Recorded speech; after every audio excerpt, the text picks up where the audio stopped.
केम छो दोस्तों, मैं हूँ आपकी प्यारी गुड्डू और आपको सुनाऊंगी एक छोटी सी मस्त कहानी जिसका नाम है सोने की गिन्नियों का बंटवारा। एक दिन की बात है। दो मित्र सोहन और मोहन अपने गांव के मंदिर की सीढ़ियों पर बैठकर बातें कर रहे थे। इतने में एक तीसरा व्यक्ति जतिन उनके पास आया और उनकी बातों में शामिल हो गया। तीनों दिन भर दुनियाजहां की बातें करते रहे। कब दिन ढला, कब शाम हुई, बातों बातों में उन्हें पता ही नहीं चला। शाम को तीनों को भूख लगाई। सोहन और मोहन के पास क्रमशः 3 और 5 रोटियां थी, लेकिन जतिन के पास खाने के लिए कुछ भी नहीं था। सोहन और मोहन ने तय किया कि वे अपने पास की रोटियों को आपस में बांटकर खा लेंगे। जतिन उनकी बात सुनकर प्रसन्न हो गया, लेकिन समस्या यह खड़ी हो गई है कि कुल 8 रोटियों को तीनों में बराबर बराबर कैसे बांटा जाए। सोहन इस समस्या का समाधान निकालते हुए बोला, हमारे पास कुल 8 रोटियां हैं। हम इन सभी रोटियों के तीन तीन टुकड़े करते हैं। इस तरह हमारे पास कुल 24 टुकड़े हो जाएंगे। उनमें से 8-8 टुकड़े हम तीनों खा लेंगे। मोहन और जतिन को यह बात जंच गई और तीनों ने वैसा ही किया। रोटियां खाने के बाद वे तीनों उसी मंदिर की सीढ़ियों पर सो गए, क्योंकि रात काफी हो चुकी थी। रात में तीनों गहरी नींद में सोए और सीधे अगली सुबह ही उठे। सुबह जतिन ने सोहन और मोहन से विदा ली और बोला, मित्रों, कल तुम दोनों ने अपनी रोटियों में से तोड़कर मुझे जो टुकड़े दिए, उसकी वजह से मेरी भूख मिट पाई। इसके लिए मैं तुम दोनों का बहुत आभारी हूँ। यह आभार तो मैं कभी चुका नहीं पाऊंगा, लेकिन फिर भी उपहार स्वरूप मैं तुम दोनों को सोने की ये 8 गिन्नियां देना चाहता हूँ। यह कहकर उसने सोने की 8 गिन्नियां उन्हें दे दी और विदाई लेकर चला गया। सोने की गिन्नियां पाकर सोहन और मोहन बहुत खुश हुए। उन्हें हाथ में लेकर सोहन मोहन से बोला, आओ मित्र, ये 8 गिन्नियां आधी आधी बांट लें। तुम 4 गिन्नी लो और 4 गिन्नी मैं लेता हूँ।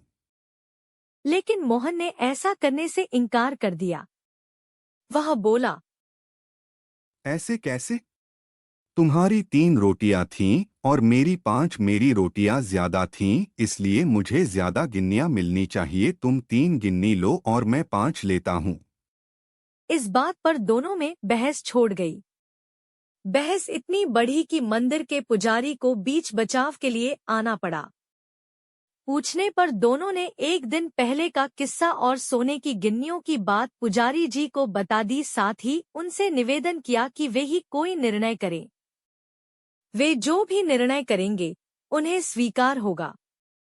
यूं तो पुजारी जी को मोहन की बात ठीक लगी, लेकिन वे निर्णय में कोई गलती नहीं करना चाहते थे, इसलिए बोले, अभी तुम दोनों ये गिन्नियां मेरे पास छोड़कर जाओ और मैं अच्छी तरह सोच विचार कर लेता हूँ, और सुबह तुम लोग आना, फिर मैं तुम्हें अपना अंतिम निर्णय बता दूंगा।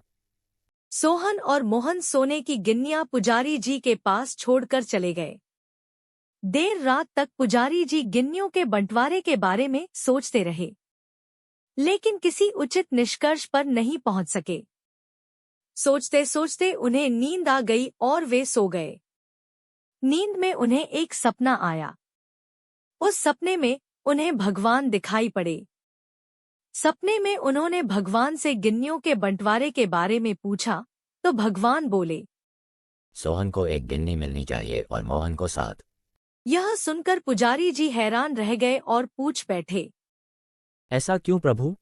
तब भगवान जी बोले, देखो, राम के पास 3 रोटियां थी, जिसके उसने 9 टुकड़े किए। उन 9 टुकड़ों में से 8 टुकड़े उसने खुद खाए और 1 टुकड़ा जतिन को दिया। वहीं मोहन ने अपनी 5 रोटियों के 15 टुकड़े किए और उनमें से 7 टुकड़े जतिन को देकर खुद 8 टुकड़े खाए। चूंकि सोहन ने जतिन को 1 टुकड़ा दिया था और मोहन ने 7, इसलिए सोहन को 1 गिन्नी मिलनी चाहिए और मोहन को 7।